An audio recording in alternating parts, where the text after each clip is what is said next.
Faden, for those of you who don't know me, I was the vice chair and the chair last.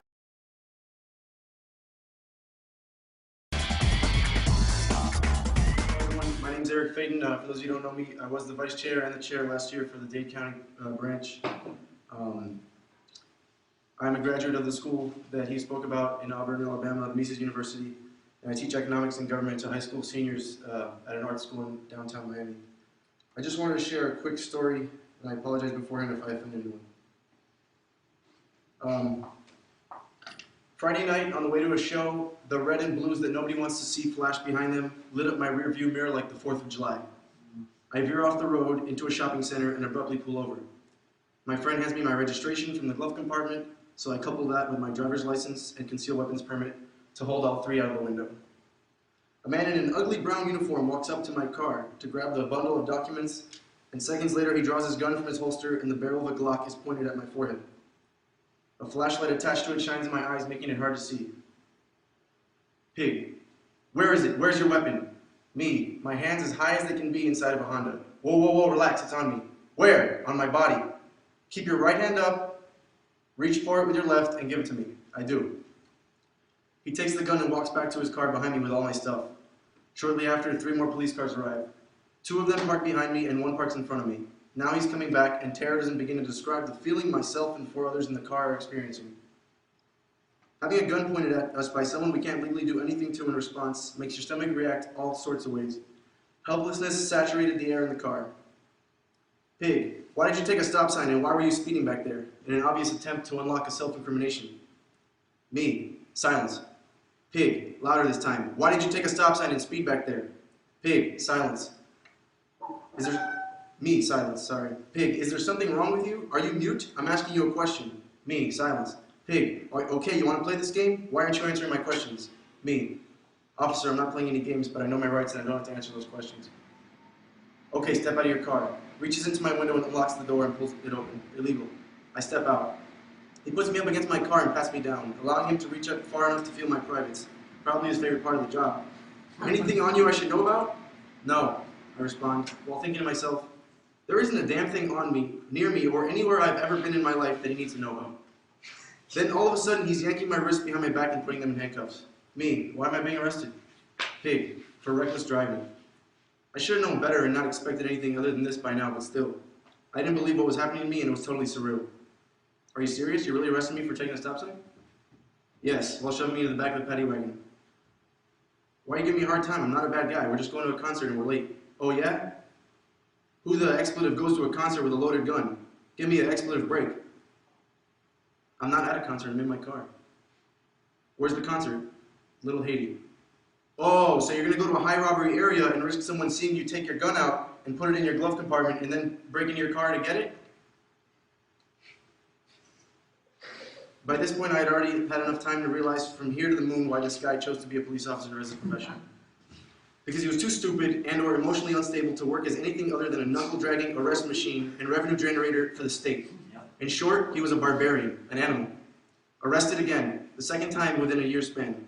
This time equally, if not more ridiculous than the last. Let's re-examine, shall we?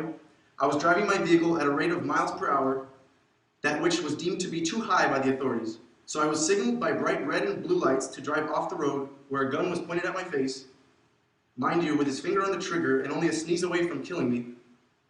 Then, since I chose not to talk to this person, who thought it was fine to point a gun at my face, even though I had no legal obligation to do so, he found it in his will to kidnap me using restrictive circular metal devices around my wrist that left welts for days and to drive me to a place where I was placed in a cage. This cage, mind you, is where crimes such as assault, attempted murder, and rape happen more frequently than anywhere else in the Western Hemisphere. It must have really hurt his feelings that someone didn't feel like talking to him. Now I owe him and the cage facility money for their services. Thank you, sir. May I have another? If you believe this is justice, hang your head. 20 modest hours was not bad. It was less than last time, but that's because I was bailed out. $500 in a 6-hour wait time is punishment for the person who just wanted to see their loved one out of barbarian custody. 20 hours without food or temperatures that felt above 60 degrees, but plenty of screaming, banging against walls, smells of sewers, being pushed around and barked at by more pathetic souls in dumb uniforms who take pleasure in the anguish of others, sleeplessness, and the company of people you don't want the company of. Do you doubt that there were better ways I could have spent those 20 hours? for taking a stop sign. Of course, the fabricated official affidavit report goes way further than that. Speeding or taking a stop sign aren't close to enough. I also took an additional stop sign, I was swerving in and out of lanes, I was going 25 miles per hour over the speed limit, and was cutting off not one, but two other drivers with clear criminal intent and a blatant disregard for their safety. Right. I'm glad I remembered that part during the writing of this section because I needed the comic relief. Is it not clear by now that the police are a gang? The police are the biggest gang. The structure is the same, albeit more organized. They engage in theft, human trafficking, murder, kidnapping, extortion, drug as well as firearm sales, battery, stalking, etc., etc. Like other gangs, they are more prominent in larger cities. Their jurisdiction or turf is limited to a certain geographical area, and it runs out when the next gang starts. The structure of a police department is completely parallel to that of a gang. There are leaders and lower members. The latter are forced to pursue the least desirable initiatives, like policing the most dangerous neighborhoods. There are standards that must be held up and examples to be made of people. You will also be laid off or kicked out of the gang if your numbers don't show up in the form of arrests or tickets handed out. How else can they monitor efficiency if not by the amount of people they make their victim over a certain period of time? It is in their interest for there to be more crime, more criminals, and more new laws making new criminals. It is job security. We couldn't let some areas become too docile now, could we? Then they wouldn't be needed as much and would actually have to find more productive jobs, like dropping potatoes in oil at McDonald's. The first myth I wanted to dispel completely out of the minds of everyone is that they work for us. They don't. They do not. The police do not exist to serve and protect anyone, except the state itself and its interests, of course. It's extremely rare to see someone beat up the person they work for, but in the land of the Tooth Fairy where cops work for us, it is protocol. We are not their constituents, customers, the people they look out for, the people who pay them, none of that. We are their subjects. In fact, the following non-exhaustive list of court cases decided they have no obligation whatsoever to protect you or even respond to your calls for help, even in the event of a life-threatening situation. Hartzler versus City of San Jose, Riss versus New York, Warren versus District of Columbia, DeShaney versus Winnebago County, Ballesteri versus Pacifica Police, and so on. Some of the above cases even guarantee that the police are supposed to provide a higher protection to suspected criminals in custody than they would to victims in the public. You are a walking case of naivete if you believe you have the right to any protection from the pigs.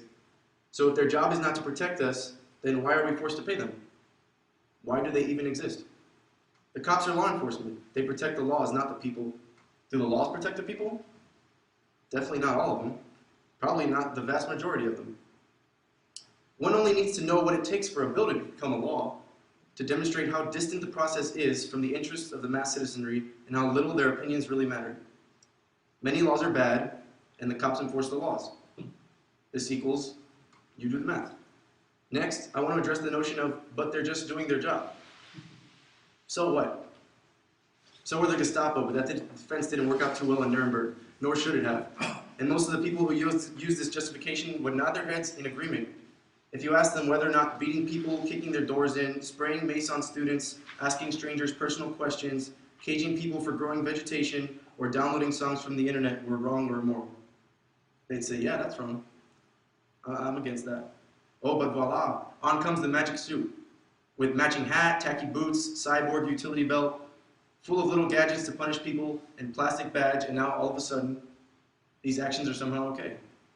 They're more than okay, they're the law. They're a public service. We obviously owe them all for our safety. If someone would commit these acts without the magic suit on, they would be considered a psychopath. The blind authority follows next like a cat after a laser pointer. People quiver in their presence. They don't feel safer. They feel scared. They speak differently. They drive differently. They do everything differently. This is understandable, of course. They don't want to end up like me, and who does? So kiss the boot that rests upon your neck or pay up. That's the way to get by. And make sure to kiss it enough so that your saliva makes it shiny. Shiny enough to see the person in the reflection responsible for letting that happen to you. Yes, they're just doing their job. I'm not here to contest that. The question we must ask ourselves, though, is what kind of person would sign up for a job like this with these job requirements? And why are we so accepting of the blatant psychopathy present in the list of qualifications needed? Are there not any other jobs they can apply for? I'm convinced it was those who were picked on growing up, or doing the picking on. The ones who salivate at the opportunity to be the one the teacher appoints to write the names of the students who were talking on the board. The snitches, the tattletales, the ones who are always in trouble for putting their hands on other kids, the busybodies, the bullies, more than anything, the violent ones. Retract what little respect is left for this horrid profession and this gang of criminals, and if your friend wants to become a cop, try to talk them out of it. If they don't listen, cease to be their friend. Socially ostracize them, ridicule them, make those who think it's okay to become one or even support them think twice. If you get stopped by one, film them, put it on YouTube.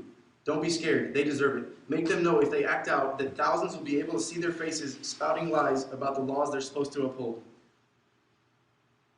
If you thought my story from the first couple of paragraphs was a nightmare, then take notice. If you thought the Hialeah Harlem shakedown was an outrageous debacle, then take notice. These were nothing in comparison to the other horror stories being reported every day. They're a lot worse. I am not a martyr, not even close. Read the headlines once in a while. You'll see what I'm talking about. But please listen to me when I say that they're out of control. Take away all their legitimacy. Speak out and do not stop, and they will hear. Thank you for your time.